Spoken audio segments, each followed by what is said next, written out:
আসসালামু আলাইকুম, মিরাজ একাডেমিতে আপনাদেরকে স্বাগতম। আমরা নির্দিষ্ট যৌগজ নিয়ে আলোচনা করব। আজকে নির্দিষ্ট যৌগজের একটি অঙ্ক সমাধান করব। এখানে দেখতে পাচ্ছি 0 থেকে 1 integration of x cube to the power 1 plus 3x4 dx। এই যৌগজটা আমরা এখন সমাধান করব। তাহলে সর্বপ্রথম আমরা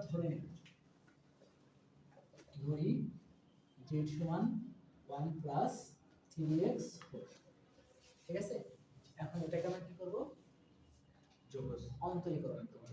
ঠিক আছে, x এর সাপেক্ষে আমরা এটাকে অন্তরীকরণ করি dz dx। এটা আমি একবার করে দিলাম 1 প্লাস 3x4। ওকে, তাহলে dz ভাগ dx 1 কে যদি আমরা অন্তরীকরণ করি কত হবে? 1 কে অন্তরীকরণ করলে 0 হবে, তাহলে এটা 0 হয়ে গেল। আর যখন x4 রে করব তাহলে পাওয়ারটা সামনে আসবে, পাওয়ার থেকে 1 বিয়োগ হবে, তাই না? তাহলে আগে আছে 3, আবার 4টা সামনে আসবে, সে কত হয়ে গেল? 3 4 এ 12, আর উপরে 4 থেকে 1 বিয়োগ হলে কত হলো? ঠিক আছে এই পর্যন্ত? ওকে, এখন আমরা অন্তরীকরণ কিভাবে? এটা নিয়ে অনেকবার আলোচনা করা হয়েছে। এটা হলো 6 অধ্যায় 7 অধ্যায়ের অঙ্ক। হ্যাঁ, এটা হলো ধ্রুবক। কোন ধ্রুবককে অন্তরীকরণ করলে সেটা 0 হয়ে যায়, সেটা যে কোনো সংখ্যা। এখন এই যে x টা এদিকে কি অবস্থায় আছে? গুণ অবস্থায়। গুণ অবস্থায় আছে। এই dx টা এখানে ভাগ অবস্থায় আছে, ওইদিকে যে কি হয়ে যাবে? গুণ হয়ে যাবে। যাবে কি না?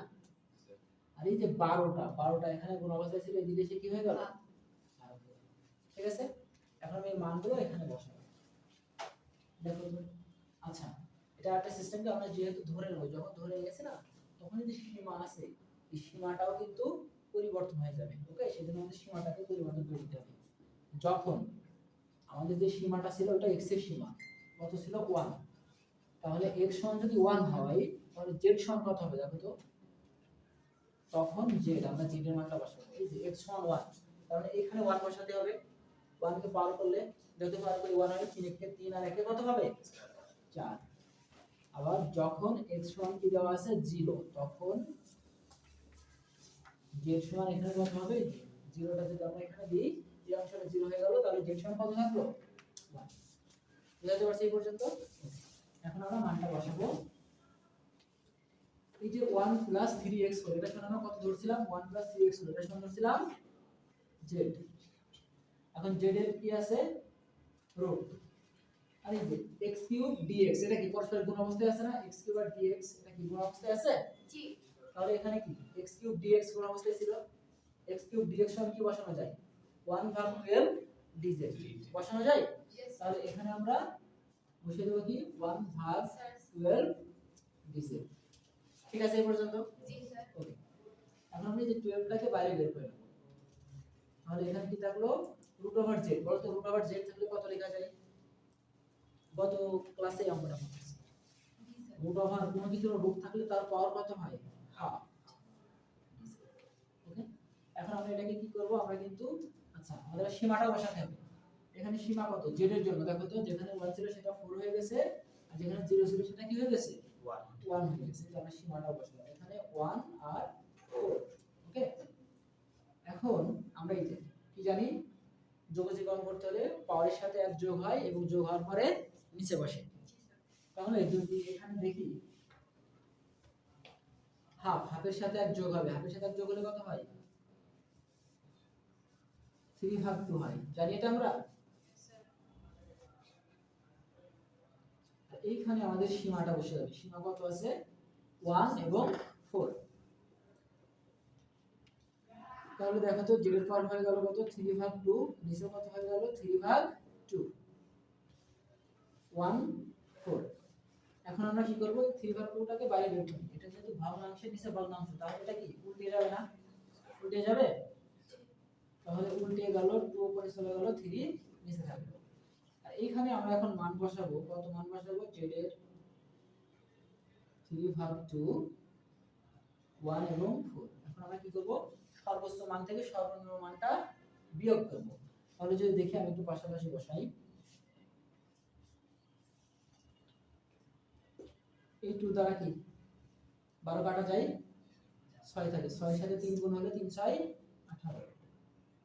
এখানে জেডের জায়গায় এখন কত আসবে সর্বোচ্চ মান কত 3/4 মাইনাস 1 1 এর পাওয়ার কত হবে 3/4 ঠিক আছে সর্বোচ্চ মান মাইনাস সর্বনিম্ন মান ওকে এখন আমরা এটা একটু দেখি এটা পারি বা বুঝি কিনা দেখি তো 4 এর পাওয়ার যদি 3/2 হয় তাহলে এর মান কত হয় কি বলতে পারবে 3/2 এটা সমান কত হবে এটা কি আমরা পারি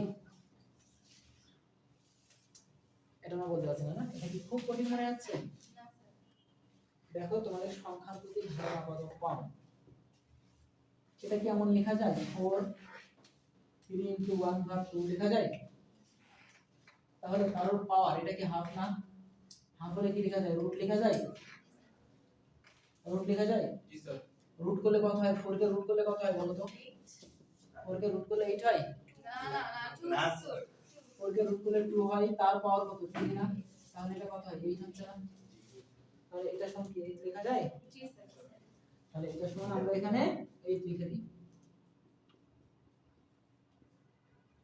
ক্লিয়ার আর 3 এর পাওয়ার আমরা যাই করি কি হবে 3 এর পাওয়ার আমরা যাই করি সরি 3 বলছি কেন 1 এর পাওয়ার আমরা যাই করি 1 ই হবে এখন 8 থেকে যদি 1 বাদ যায় কত হয় 7 7টা গুণ করে দিই দিলে কি এর সাথে একবার বসিয়ে দেওয়া যায় না 7টা উপরে বসানোর সাথে কে